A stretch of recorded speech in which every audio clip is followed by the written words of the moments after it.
Shalom Alaikum semua, sekali lagi bertemu dengan Bishop di dalam seri pengajaran Alkitab yang Bishop ambil daripada tulisan Rasul Yohanes ataupun Injil Yohanes.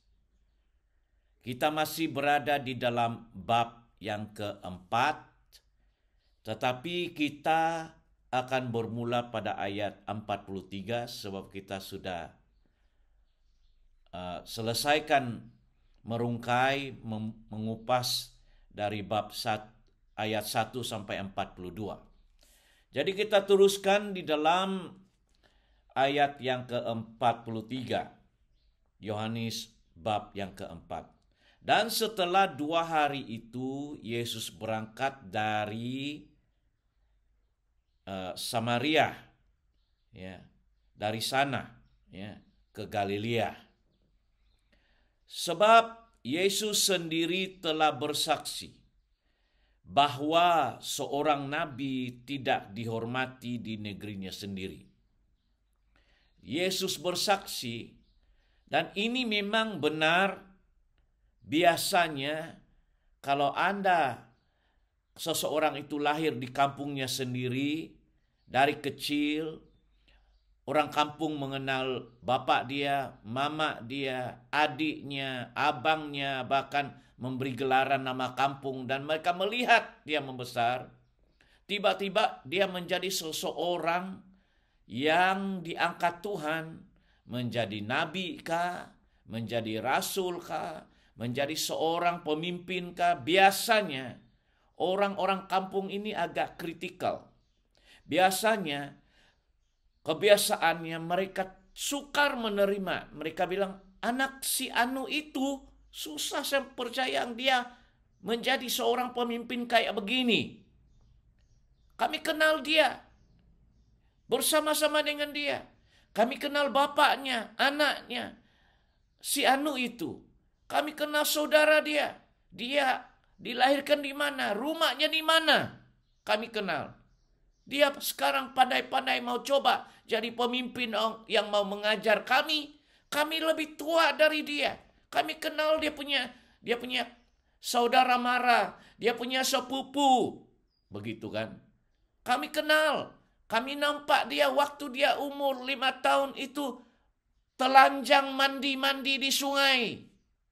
Masih kecil. Sekarang dia mau mengajar kami. Nah, itu satu sebab. Kebiasaan. Sehingga Yesus katakan, kalau dia berada di Nazaret, membesar di Nazaret, mereka kenal dia sebagai tukang kayu, dan dia mulai mengajar, dan dipanggil Tuhan, dipanggil Mesias, mereka ditolak. Itulah sebabnya Yesus bersaksi dalam ayat 44, seorang nabi biasanya tidak dihormati di negerinya sendiri. Bishop sendiri mengalami hal situasi ini. Waktu Bishop mula-mula terpanggil menjadi hambanya, orang kampung rata-ratanya 90% menolak Bishop sebagai seorang hamba Tuhan karena mereka sudah biasa dengan Bishop. Mereka kenal latar belakang, sejarah, bahkan kepercayaan. Maka mereka menolak. Meskipun sekarang saya sudah bertaraf ini, ya, keliling di negara ini, mereka tetap mengkritik. Mereka tetap ada yang tetap kritikal. Yang berkata, saya kenal dia nih. Apa dia buat macam nih? Ya. Dia nih orang apa? Gitu nah. Jadi itu sudah terjadi kepada Yesus. Kampung dia sendiri menolak. Bahkan saudara mara dia menolak dia, tidak percaya kepada dia. Sebab mereka sangka ini orang kampung kami. Siapa dia mau mengajar kami lagi, begitu nah. Maka Yesus keluar daripada kampung daerah. Dia membesar di Nazaret. Tapi setelah Tuhan memanggil dia kena tukar, keluar dari daerahnya dan pindah ke Caesarea di tepi sungai, di tepi Tasik Galilea. Dia tidak tinggal di Nazaret karena dia tahu di negerinya sendiri dia tidak akan diterima sebagai nabi. Tidak, ini bukan nabi ini. Ini anak Joseph ini anak Maria ini. Ini saudara-saudaranya kita kenal. Itulah ayat 44, Yesus sendiri bersaksi, seorang nabi tidak dihormati di negeri sendiri. Jadi kalau Anda dipanggil Tuhan, nasihat bishop, pindah. Boleh kunjungi, boleh datang kembali. Kalau mereka menerima, puji Tuhan. Kalau tidak menerima, jangan rasa sakit hati. Sebab itulah mereka. Seorang nabi memang tidak boleh diterima oleh orangnya sendiri, di negerinya sendiri. Yesus mengalami demikian. Dia pergi ke kampung, dia ditolak. Dia tidak dipercayai. Tidak dihormati. Ayat 45. Dan setelah ia tiba di Galilea, orang-orang Galilea pun menyambut dia. Karena mereka telah melihat segala sesuatu yang dikerjakannya di Yerusalem. Pada pesta itu sebab mereka sendiri pun turut ke pesta. Orang Galilea mengenal Yesus. Tapi mereka datang ke Yerusalem dalam perayaan Paskah, baru melihat perbuatan-perbuatan Yesus itu, baru mereka sadar betapa besarnya pengaruh Kristus itu yang selama ini mereka kenal di Galilea. Tapi ketika dia berada di Yerusalem, disitulah mereka nampak siapa dia di hadapan umum yang sebenar-benarnya. Dari segi khotbahnya, pengajarannya, otoritinya. Baru bila Yesus kembali ke kampungnya, di tempat yang biasa seperti Galilea, barulah terbuka mata. Barulah mereka bilang, wah, ini orang hebat. Ini orang memang, walaupun kita selalu kenal dia selama ini di kampung kita, tapi dia sudah dalam status, dia di persada ya nasional ini. Maka itulah dikatakan 45, ada sudah yang mulai menerima. Begitu dengan bishop juga. Setelah 40 tahun, 30 tahun bishop kembali ke kampung, saya melihat ada perubahan. Ada sudah rasa hormat. Saya menghilang selama 30 tahun di kampung, di daerah saya. Sebab benda-benda macam nih. Tapi sekarang bila saya kembali, sudah ada respon yang positif. Bukan karena saya tidak suka balik ke kampung saya. Tetapi saya tahu bahwa kalau saya mulai mengajar dari kampung saya sendiri, mulai memberitakan Injil, saya akan ditolak muntah-muntah. Makanya saya keluar merantau di luar kampung sendiri. Di seluruh Sabah, Malaysia, di Semenanjung, di luar negara. Tapi hari ini setelah 30 tahun, 40 tahun saya mau kembali ke kampung saya, penerimaannya sudah berubah. Meskipun ada yang masih kritikal, yang masih menganggap saya itu ya orang gila gitu. But it's okay. They can see my life being blessed by God, even though I have not been to my own village for a long, long time. Nah, ayat 46. Ini adalah menceritakan Yesus menyembuhkan seorang anak pegawai istana. Sebab waktu itu memang ada istana di raja, dan rajanya bernama Raja Herod. Raja dari suku Yahudi, tapi bukan secara natural menjadi raja. Dia telah dilantik oleh kerajaan Roma. Sebab pada waktu itu, Yerusalem dan tanah Israel waktu itu berada di dalam jajahan Empire Roma. Jadi dia melantik apa yang dipanggil puppet king. Puppet. Rome, Empire Rome, yaitu Raja Caesar waktu itu di Roma, menguasai tanah Israel waktu itu. Itulah dipanggil Empire Rome Empire. Dan dia telah melantik gubernur untuk daerah Caesarea Yudea yang bernama Pontius Pilatus. Pontius Pilatus, gubernur berbangsa Rome. Dan gubernur inilah yang sebenarnya berkuasa di tanah Israel waktu itu. Sehingga raja pun harus mendengar apa-apa keputusan peringkat negara harus ditujukan kepada gubernur Pontius Pilatus. Tetapi Raja Herod itu macam raja lah. Tapi tidak ada kuasa yang melawan orang Rom. Tidak. Jadi dia ada istana. Dia ada pekerja, dia ada polis dia sendiri, dia ada istana, dia juga ada bait sucinya sendiri yang didirikan oleh dia. Ya, sinagog. Dan waktu itulah zaman Yesus berada di dalam pemerintahan ini. So kita melihat ayat 46 ketika Yesus kembali lagi ke Kana di Galilea, di mana ia membuat air menjadi anggur. Dan di Kafarnaum, tidak jauh dari Kana itu ada seorang pegawai istana. Anaknya sedang sakit. Jadi pegawai istana maksud dia adalah orang yang bekerja di istana Raja Herod. Dia adalah pegawai. Pegawai yang bekerja dalam istana. Nah, anak pegawai ini sakit di Kafarnaum. Ya. Dan ketika itu Yesus berada di Kana, di tempat dia mula menukar air menjadi anggur di Galilea. Tapi pegawai ini anaknya sakit, ya, anaknya sakit di Kafarnaum. Jauh juga ya. Jadi 47 ketika ia mendengar bahwa Yesus telah datang dari Yudea ke Galilea, maka pegawai ini pergilah kepadanya lalu bertemu Yesus dan meminta supaya ia datang dan menyembuhkan anaknya sebab anaknya itu hampir mati. Maksudnya mungkin sudah koma. Hampir mati maksudnya itu nyawa-nyawa ikan. Sudah koma lah. Begitu nah ya.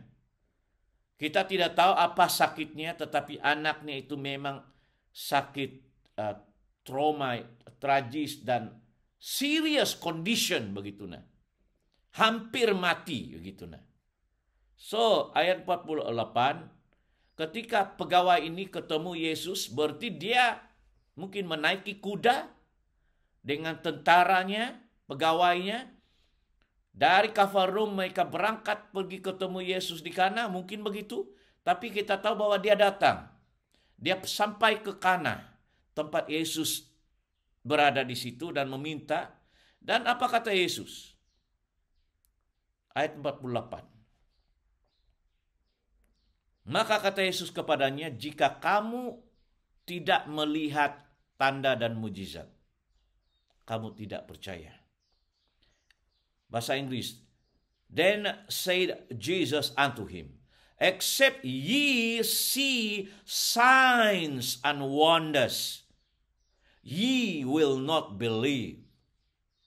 Pegawai istana itu berkata kepadanya, Tuhan, datanglah sebelum anakku mati. Bayangkan perjalanan dari Kana ke Kafarnaum itu. Dia mau bawa dia.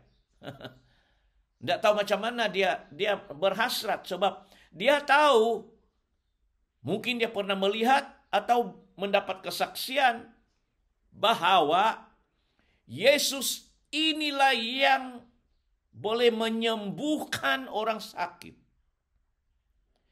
Dia adalah juru sembuh. Macam maksud dia faith healer. Juru sembuh iman. Ada banyak kesaksian di mana dia memerintahkan sakit itu keluar dari tubuh orang itu dan disembuhkan. Dia buat mujizat. So dia hanya melihat Yesus itu dari dimensi satu ini.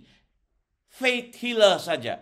Tapi lebih dari itu, mereka tidak kenal bahwa itu satu daripada bukti bahwa Allah menyertai dia. Saya tidak tahu kalau dia kenal bahwa dia ini Nabi Tuhan.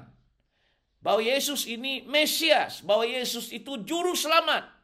Dan satu daripada tugasnya sebagai Juru Selamat adalah menyelamatkan orang dari mati sakit.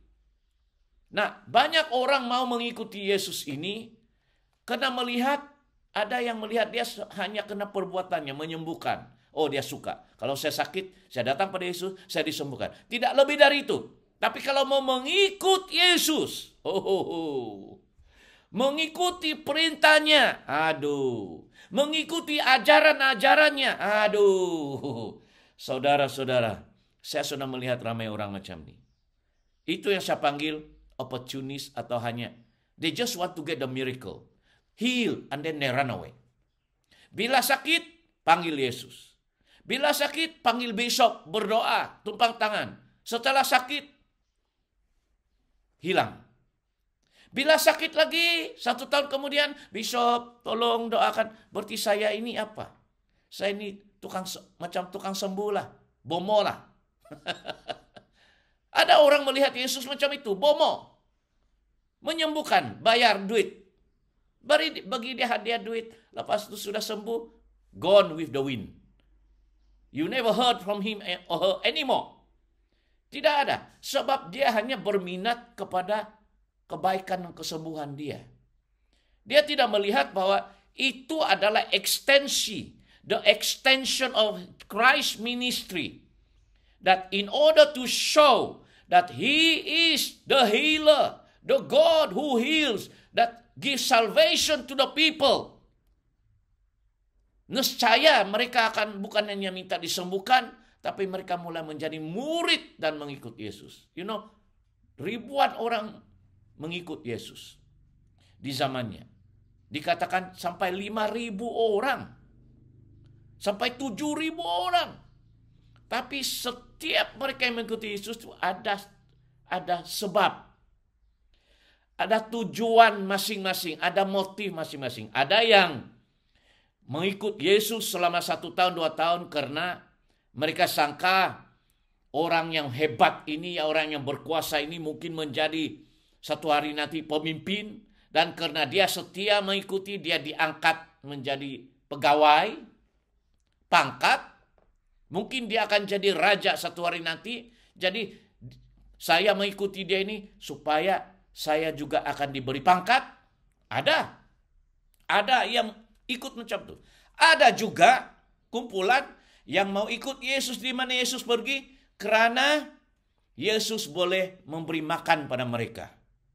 5 roti, 2 ikan, mujizat, boleh beri makan kepada mereka. Jadi mereka melihat Yesus itu adalah nabi yang memuaskan kelaparan saja. Itu saja. Tapi kalau Yesus tidak melakukan mujizat atau memberi makan, kemungkinan mereka akan lari. So, berbagai motif tujuan orang mengikuti Yesus. Mereka tidak tahu inti utama Yesus, kenapa dia menyembuhkan, kenapa dia melakukan mujizat, mengubah air jadi anggur. Kenapa? Karena dia ingin mengatakan kepada mereka bahwa inilah Allah yang mengasihi, supaya bila kau disembuhkan, kau bertobat dan menjadi muridku. Supaya bila kau dikenyangkan oleh mujizat Tuhan, diberkati, kau akan menjadikan saya Tuhan dalam hidupmu. Dan mulai ikut perintah dan kehendak Tuhan dalam hidupmu. Oh, bukan semua orang suka. Banyak orang percaya, tapi sedikit orang yang mengikuti. Kalau hati dia begitu, imannya tidak lama. Bila diuji, contohnya selama ini Tuhan memberkati, melindungi, menyembuhkan. Satu hari dia sakit. Satu hari tidak ada uang. Dia berseru-seru berdoa pun macam pintu langit itu tertutup. Pada waktu itulah dia akan terus bilang, saya tidak percaya lagi. Saya tidak mau ikut sudah. Saya mau cari Tuhan yang lain. Di situ teruji. Keluar semua apa yang motifnya. Karena motifnya memang dari itu. Dari dulu lagi dia sudah ada motif yang tidak baik. Jadi coba selidiki hatimu sekarang. Ya. Tujuanmu itu datang seperti pegawai ini minta sembuh saja. Karena anak dia sakit. Setelah disembuhkan, cukup. Nanti tahun depan, 2 tahun kemudian anaknya sakit, datang lagi, minta sembuh lagi. Atau bagaimana? Kita tengok seterusnya. Itulah Yesus harus menegur. Kamu ini tidak akan percaya. Percaya maksudnya bertobat mengikuti Yesus lah. Tanpa melihat tanda-tanda. Jadi untuk meyakinkan orang bahwa dialah harus menjadi Tuhan, Yesus melakukan mujizat. Tapi orang ini ambil kesempatan, bukan pegawai inilah. Banyak orang take the advantage. Dia melihat Yesus sebagai macam dokter. Sembuh, bayar duit, kalau sudah menghilang.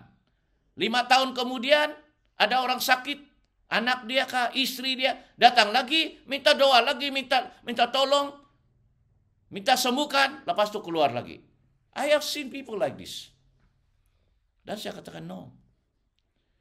Jangan anggap saya ini bomoh, juru sembuh. Dalam hidup besok banyak yang disembuhkan. Saya berani bilang ada orang yang sampai cancer. Besok berdoa, besok tumpang tangan. Karena Tuhan sudah mengatakan mereka akan menumpang tangan kepada orang sakit dan orang itu sembuh. Saya sebagai pengikut Yesus, saya tumpang tangan. Dan orang itu sembuh karena itulah Yesus. Berkata demikian. Kita diberi kuasa untuk menyembuhkan orang dengan kuasa Roh Kudusnya, bukan kuasa diri sendiri besok. Tapi jangan anggap saya ini bomoh, tabib. Tujuan saya supaya kamu kenal Yesus dan percaya dan mulai mengikuti dia. Tapi bukan semua orang mampu. Lalu pegawai istana ayat 49 berkata, Tuhan datanglah sebelum anakmu mati. Akhirnya Yesus berkata kepadanya, ayat 50. Pergilah, anakmu hidup. Wow. Dalam bahasa Indonesia ini, pergilah, anakmu hidup. 3 ayat. Pergilah, anakmu hidup. Yesus tidak perlu bercakap beremosi begini. Dia hanya pergi, kembali ke Kafarnaum, anakmu hidup. Ada masanya Yesus bercakap-cakap. Ada masanya Yesus hanya mengucapkan sepatah 2 kata. Dan dalam hubungan saya dengan Yesus sebagai muridnya, seringkali Yesus hanya berkata sepatah 2 kata kepada saya. Dan itu lebih dari cukup. Pernah saya bertanya, Tuhan umur usia 17 kan. Saya mengangkat kepala aku dan berdoa.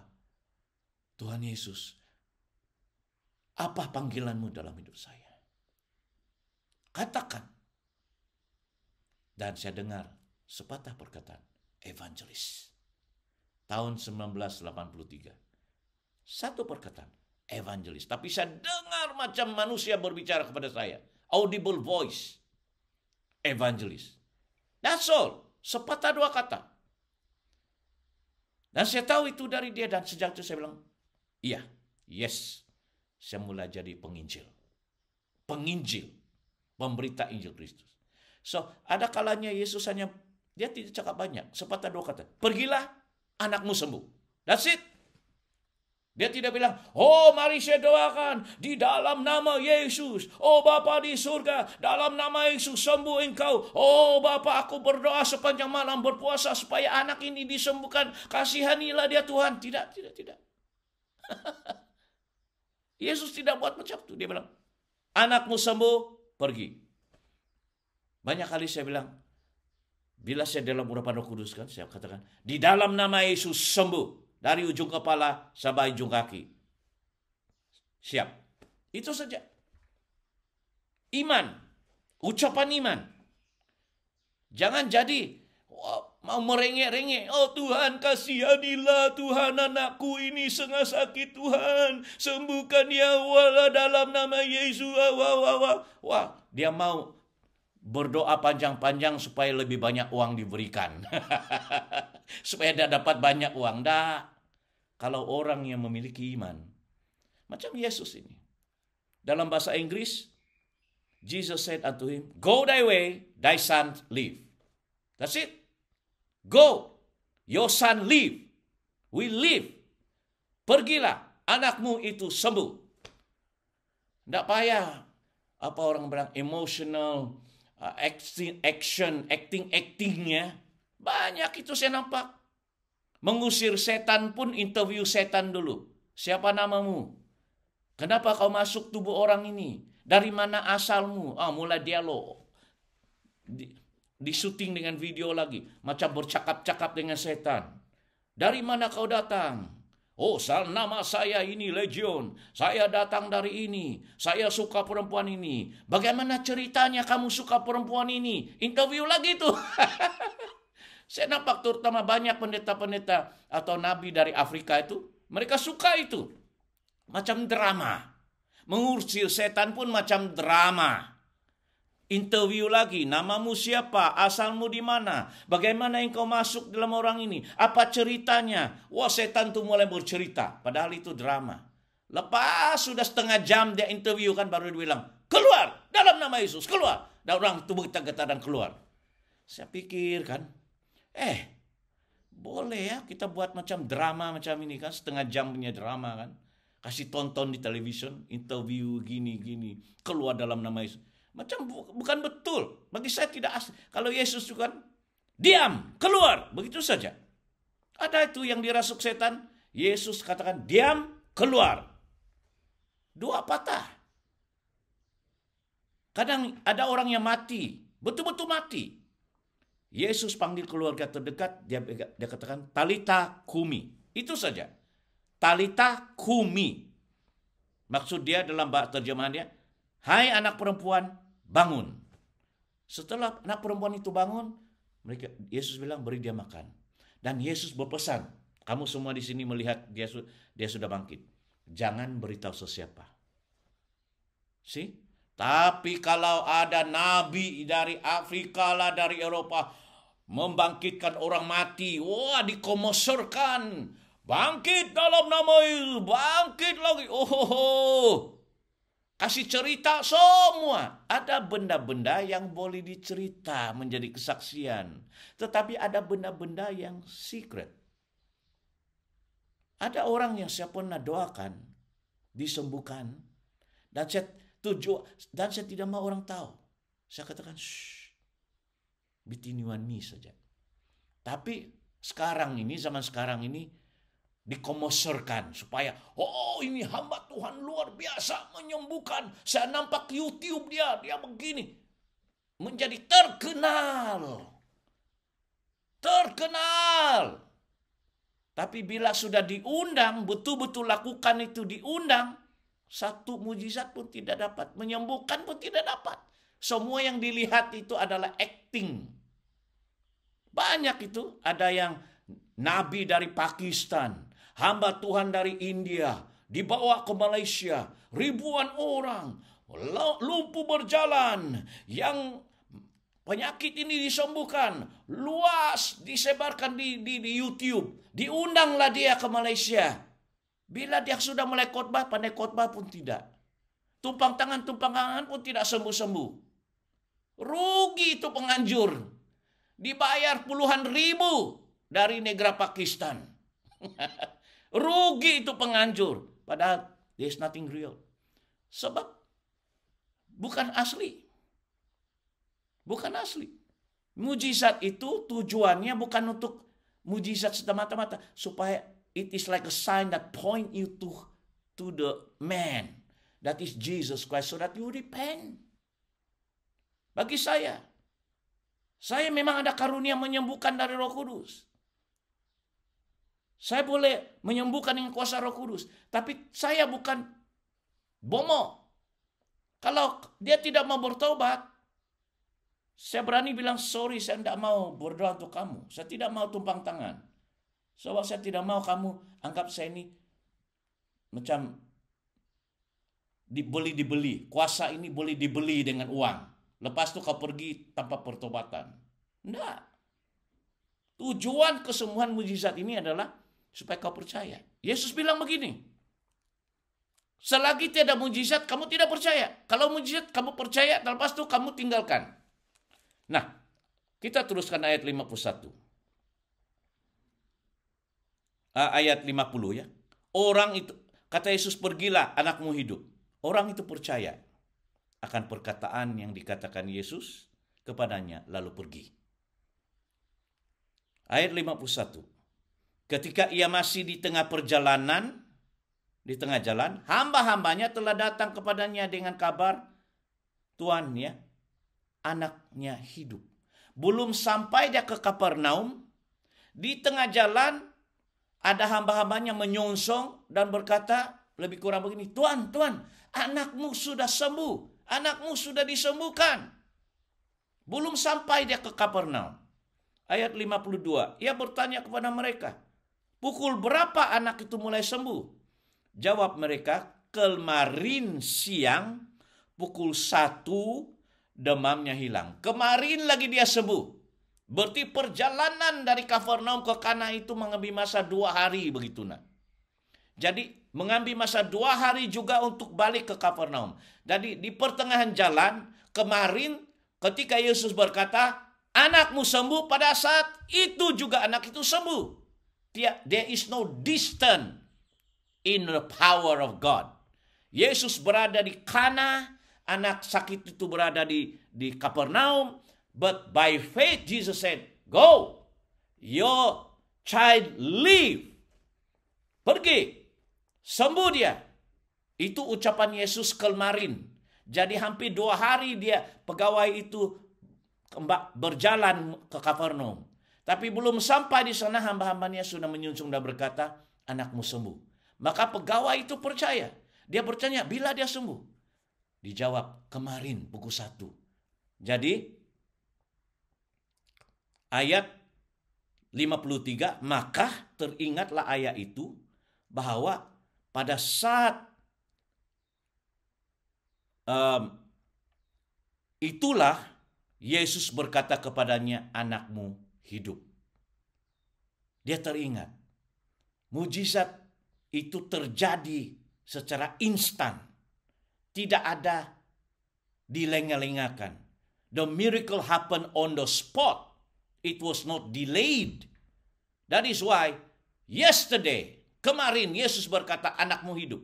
Your son live. Saat itu juga anaknya sembuh. Tapi karena perjalanan jauh pegawai ini, dia belum sampai, mungkin 2 hari lah. Itulah hamba-hamba dia berkata, kemarin dia disembuhkan. Dan dia teringat pada saat, when the power of God, there is no distance. When he speak his word, it happen. Amen. Lalu ia percaya dan seluruh keluarganya. Puji Tuhan, motifnya bagus. Pegawai ini percaya dan keluarganya percaya karena saya percaya pegawai istana ini berkata, tahu enggak, kemarin itu waktu anak kita sakit, dia cerita kepada istrinya mungkin, anak-anaknya. Saya datang kepada Yesus ini dan berkata, mohon datang. Saya mau undang dia ke rumah, tapi Yesus tidak mau datang. Cukup dia hanya luahkan perkataan logos, ya, rema itu, sembuh, anakmu sembuh, saya terima itu, saya kembali ke Kapernaum, sudah disembuhkan. Dan kesaksian itu membuatkan orang itu percaya kepada Yesus. Percaya maksud dia, mereka menjadi pengikut Tuhan. Jangan percaya Yesus tapi tidak menjadi murid. Saya mau kamu bila menerima mujizat Tuhan. Ya, kalau ada yang mendengarkan saya, sakit sembuh dalam nama Yesus, saya sentuh sekarang. Kalau sesiapa yang mendengarkan mengalami sakit hari ini, saya istiharkan kamu sembuh di dalam nama Yesus dan percaya kepada Yesus. Kalau engkau percaya kepada dia, bahwa Roh Kudus ada beserta Bishop, saya utarakan dalam nama Yesus sembuh. Tetapi saya mau kau lebih dari sembuh, rohanimu sembuh dan percaya, ikut Yesus, tinggalkan dosa, menjadi muridnya. Dan Anda akan melihat lebih besar kesembuhan yang luar biasa, lebih hebat setelah engkau menjadi pengikut Kristus. Amin. Ayat yang terakhir 54. Dan itulah tanda kedua yang dibuat Yesus ketika ia pulang dari Yudea ke Kana, ke Galilea. Maksud dia, the wonders, the miracle, tanda kedua. Tanda pertama adalah dia mengubah air menjadi anggur. Masih ingat perkawinan di Kana? Dan dia berada di Kana, pegawai ini datang, meminta kesembuhan, dia ucapkan dengan iman, pulang, sembuh anakmu. Itulah perbuatan yang kedua yang telah dia lakukan sebagai tanda bahwa Yesus ini kuasai penyakit. Yesus ini adalah penguasa maut. Dia boleh menyembuhkan orang atau dia boleh membangkitkan orang meskipun dia mati. Inilah tanda kedua yang dia lakukan ketika dia di Kana. Ayat 54. Tuhan memberkati. Saya harap pengajaran Bishop ini Anda memahami. Kesimpulan Bishop adalah percaya, tetapi jadilah murid.